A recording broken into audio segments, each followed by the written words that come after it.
Well, happy Thursday, everyone. It's 5:30 Pacific time Thursday, so that must mean that it's the Empowering Healthy Women 30-minute time. This is JoJo Bennington, and there is my lovely, shining, bright partner in the corner over there, Miss Liddy Flom. And her and I got together 15 weeks ago and said, how can we support our sisterhood community in a more powerful way? And so we decided to um, create something where we could just kind of get together and check in once a week, have a nice hot cup of tea, throw on our slippers, and have some little girl time for a half hour and talk about things that are important to us as women. And so we've talked about lots of all over the place topics because that's as women, that's what we are, is kind of all over the place sometimes. So love it. I can show up with no makeup, hair in the side pony, and I know that none of my girls judge how I'm showing up because they know I must have been working all day if I look like this. So, this time of year, I don't know if anyone else feels like they have too much on their plate and overwhelmed, and maybe not just even at this time of year, but how about any time of year? You feel like you got too much on your plate. So overwhelmed, crazy things going on. And, it's just, wow. It's just that piece where we feel like we can do it all. And, at some point we have to just realize that maybe we can't do everything all at once, or maybe it's not good for us to. But I know that I sometimes get into that overwhelm mode, and then when I'm there, nothing gets done. So it's not like I have so much to do and then also nothing gets done. So I had the amazing opportunity to spend the weekend not only with Liddy, but also with our amazing guest tonight, who is a yoga and wellness entrepreneur. She's actually the creator of I know you say it Vayu, is that right? You can correct me later. Yoga, which is a therapeutic aerial yoga. So she does all this kind of aerial yoga stuff. It's really cool with silks, and Sasha's one of these days I'll get out to California and do that. But she's also a professor of kinesiology.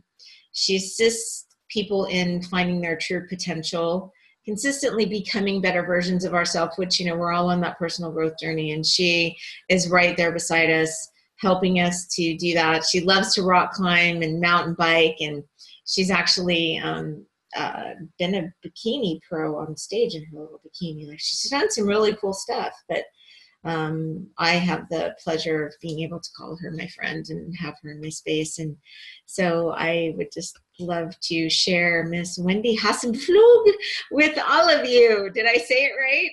I try so hard sometimes to get that out of my mouth the right way. So welcome on tonight, Miss Wendy. Oh, you're so cute, Jojo. Thank you. I like the way you say it. I'm going to say that when my husband comes home. Hello, Mr. Hassenpflug.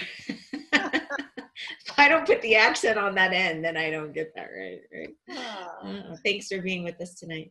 Absolutely. I'm honored to be here, and it's wonderful to see your faces and to hear your voices. And while I don't know all of you, I'm so glad that you guys are here. I can feel your energy, and I thank you for showing up tonight. It's wonderful to be among women.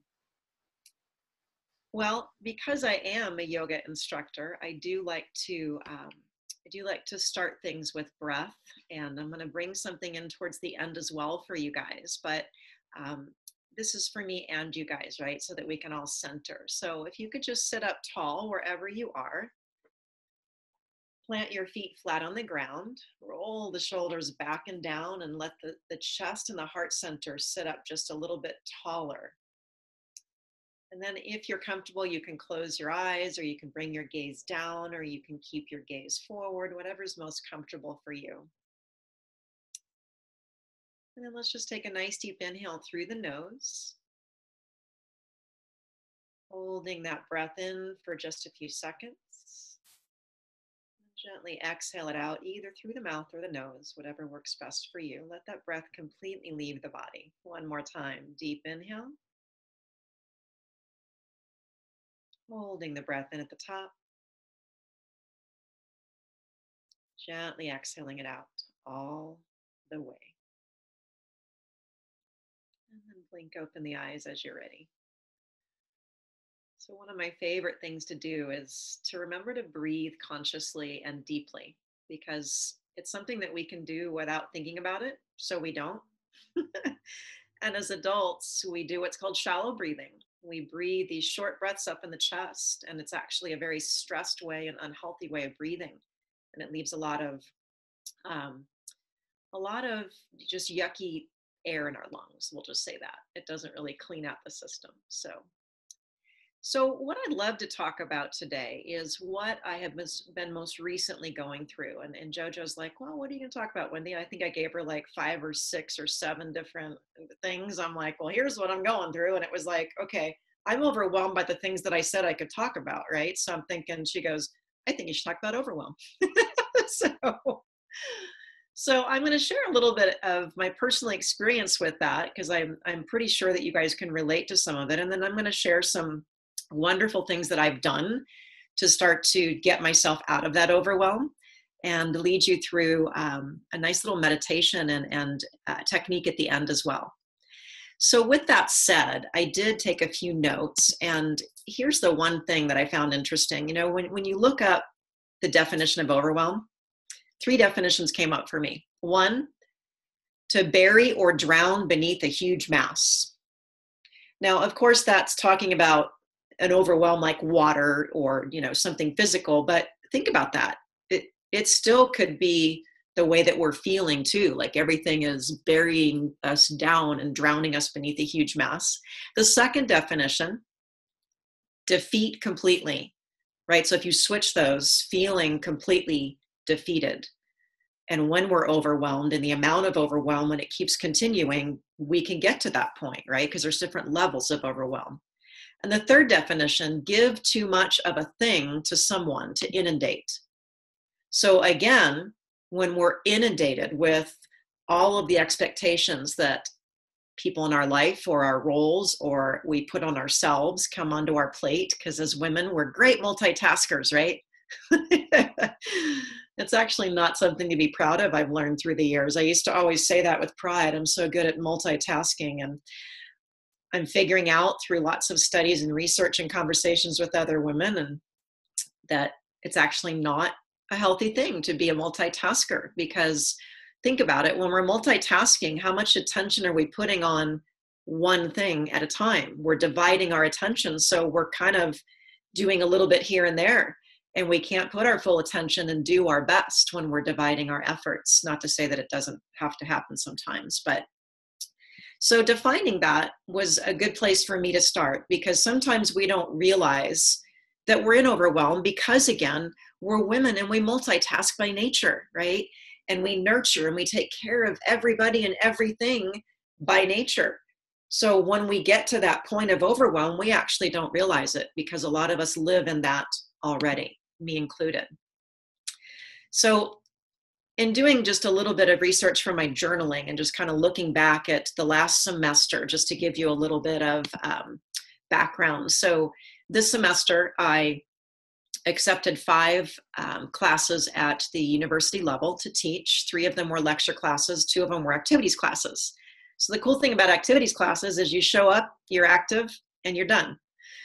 Well, the lecture classes you have to prep for. And if, you know, some of you are teachers or have known teachers, you know that there's a lot of prep work that goes in. There's a lot, not only of what you're going to teach, but how you're going to teach it, and then how you're going to quiz them and, you know, check for knowledge. And then there's the grading part, right? So I had those going. And then I decided a month later to accept some late start classes at a different college.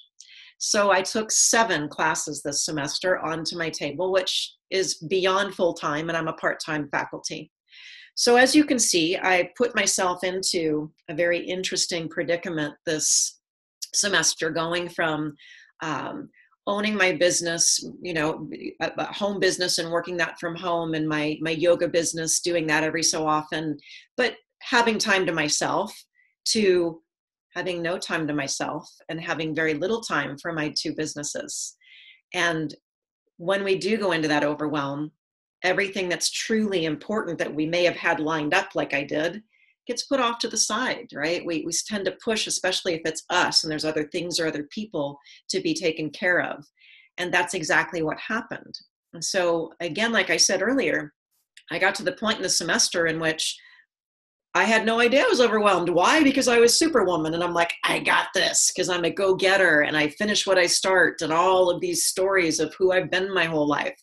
You know, I'm not going to renegotiate on a contract and leave all these students without a teacher. So I actually learned to have to let go of some of my perfectionism and lower my expectations of what I normally did, which was really hard for me. I don't see myself as a perfectionist. Maybe some of you can relate to this.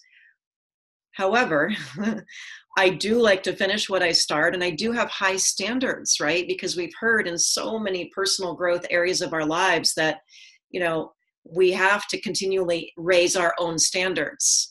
But here's the difference. When we raise other people's standards, because I'm raising the students' standards as well to meet my standards, and then I keep raising my standards, like, where do you draw the line? Where do you stop? So I found something in my journaling that, just kind of going back to that I wanted to share, because this perhaps you can relate to as well. In overwhelm, it usually feels that these difficult circumstances are actually causing us to feel overwhelmed. So we're pointing outward, we're blaming it on something else or someone else. And we believe that we're bogged down by our complicated, demanding life, and that we're suffocating, these endless demands and obligations, again, pointing outward.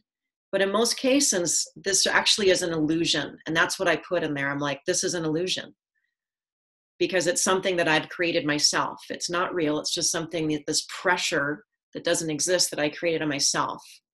And it's not the outside world or demanding circumstances that are responsible for producing the stress and pressure. It's me. I put that on myself. And unconsciously, I was willing to relive some unresolved negative emotions that were associated with feeling helpless, weak, guilty, and even undefeated. Or sorry, not undefeated, defeated, I read that wrong. And this really created for me a self-sabotage circle. So I felt all of those things, and then I just kept going around and around in it. It was like this little whirlwind. So I'm thinking that perhaps because you all are women, that at some point, something that I've said you can relate to, right? So let's move from that overwhelm now and talk about, okay, well, so once we've identified it, because that's the first thing, is actually identifying that we're in overwhelm. And sometimes it takes somebody like our spouse or our significant other to bring that to our attention. And so where do you go from there? So the first thing for me was giving myself grace and starting to say no, to stop adding things to my plate. Because again, that's the reason I was in the place I was, because I kept saying yes, right? So as opportunities come onto our plates, really stepping back and asking, does this serve my mission, my vision, my purpose, my goals right now in my life? And if it doesn't, perhaps I need to say pause, or I need to say no completely right now. So those were the first steps that I took after I identified, right? The other thing for me, and I don't know about you guys, letting go of being in control of everything and everyone. Oh, that was huge for me. Letting go of that control thing, right? And then in addition to all of that, once I started to actually do that inside work, then doing the outside work. And by outside, I mean eating right, guaranteeing that I'm going to get the right hours of sleep a night, and doing my best to not overwhelm my brain before I go to bed. Because that's the thing too, when we're in this anxious, overwhelmed state, sometimes we're not sleeping well, because as we lay our head down, we're like, but I didn't get everything done that I needed, and I needed to do this, and I should have done that, right? So setting myself up to sleep well at night. And some of the rituals that I do is I don't watch TV right before I go to bed. I might read something that is uplifting, something that is going to help me go into dreamland in a positive state. And I don't spend time on the computer before I go to bed either. Because again, all those electronics subliminally, yeah, subconsciously are actually going and replaying in our heads, right? Like the other night my husband made us watch The Mummy because he didn't see the end of it on the airplane on one of our trips recently. I don't do scary movies, you guys. And I kid you not, we both had nightmares of like animals with missing jaws and like just, yeah, just like I didn't sleep well. And I'm like, no, we're not doing this. You can do it, but I'm not. So, and then the last thing I do when I put my head on the pillow is I go through my gratitude. I wake up and I go through gratitude when I start the day. And when I lay my head on the pillow, I finish the day in gratitude. And I keep thinking about everything that I'm grateful for until I can't think anymore because I'm falling asleep. And that takes me into a wonderful state of mind for sleep and not a stressed state. So that's huge. Another thing for me is remembering the importance of exercise. Because again, I put myself on the back burner this last semester, this current semester that's almost done next week. I'm so excited. And exercise, as you heard, JoJo say, I was a bikini competitor last year, and I was training for half of this year to step up into a fitness competition again in a different category. And exercise has not been a part of my regime since I started teaching these 7 classes. And my body not only looks like I'm not exercising right now, but it feels stiff. It feels unhappy because our bodies are designed to move, right? So that's a big part of it too, is bringing any sort of exercise in. And sometimes I think the word exercise can be kind of a cuss word to some people, because depending on what your story is about exercise, you either have something that you love or you dread it, right? I don't think there's any gray in there. I think it's black and white. So it's really finding activities, physical activities that make you happy. That's the key, truly. Unless you're training for a competition of some sort, then you don't have to quote unquote go to the gym and pump iron unless you enjoy it. And to be quite honest, I don't enjoy pumping iron. So it's so weird that I did bikini competitions for a full year because I didn't even like doing that. But I liked how I felt and how I looked, and I liked the regimen that I created. So exercising, sleeping well, eating well. And that's a big one, you guys, because this time of year is the hardest time for me. I don't know about you guys. This is the hardest time for me to really stay on track with eating healthy. Because why? There's pumpkin this, and there's pumpkin that, and there's gingerbread this, and then there's eggnog, and then there's alcohol, and there's just stuff everywhere, all these temptations. And people that don't know me well give me gifts, sugar-filled candy gifts, even my own father every year. It's like, dude, really? So splurging a little bit here and there and giving ourselves grace, but not going overboard with that, because that actually adds to our overwhelm. So those are some tips. And I would love to finish out by bringing you through an exercise that is another breathing and meditation exercise, and a visualization that will bring you into a different place. And this is something you can bring in anywhere except driving. I wouldn't do it if you're driving. All right, so again, we're going to sit nice and tall, plant your feet flat on the ground. Rest your hands either on your lap or by your sides. Roll the shoulders back and down, lift through the center chest. And just like we started before, close the eyes if it feels comfortable to you. Take a nice deep inhale through the nose. Hold it in for just a few seconds at the top. Exhale it out. We'll do that one more time. Inhale. Hold the breath in at the top. Gently exhale the breath completely out. Don't leave any breath inside. Good. Keeping those eyes closed. Bring your awareness to the space between the eyebrows and let that space relax and soften. We call that the crow's feet. We're going to call it nice and soft right now.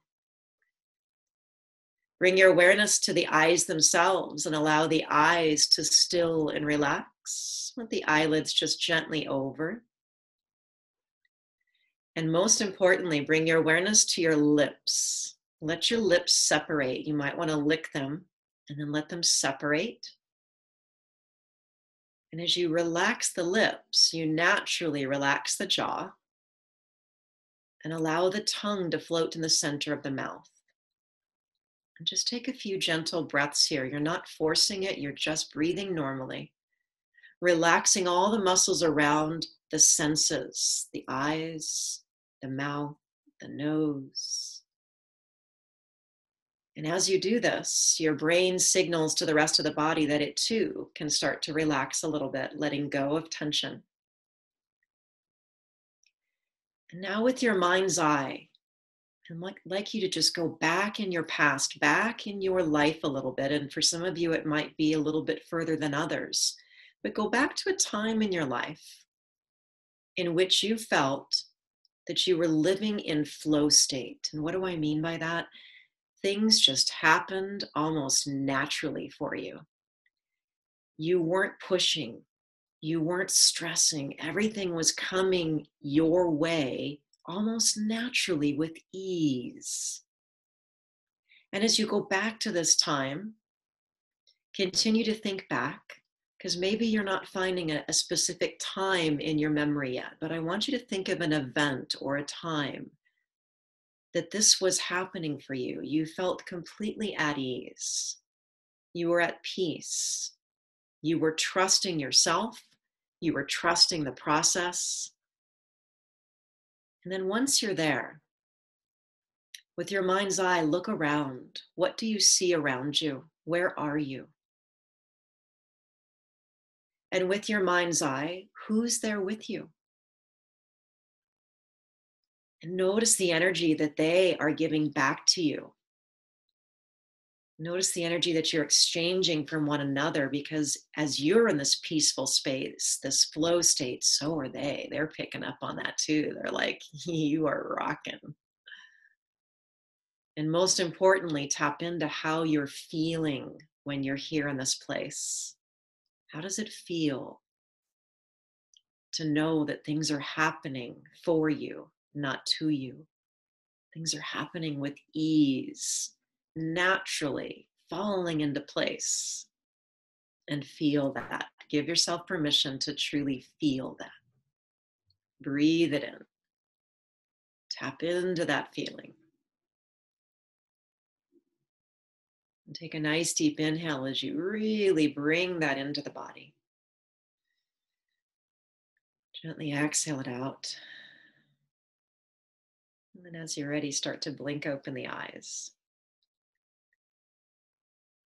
So the wonderful thing about doing that, you guys, is that your brain does not know the difference between what is real and what you have vividly told it is real.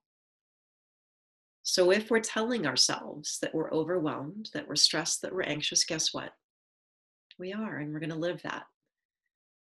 But if we're tapping into a space in time, a place in time in which we feel the complete opposite of that, and you can come up with what is the opposite of overwhelm. For me, it's peace. It's in the flow. It's calm. It's things lined up and in charge, right?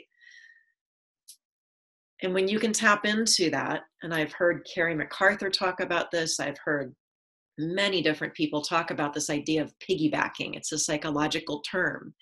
You're piggybacking the emotions that you felt before that were real at one point in your life. You experienced that, and you're just tapping into that now, even though all that other stuff is still needing to be dealt with.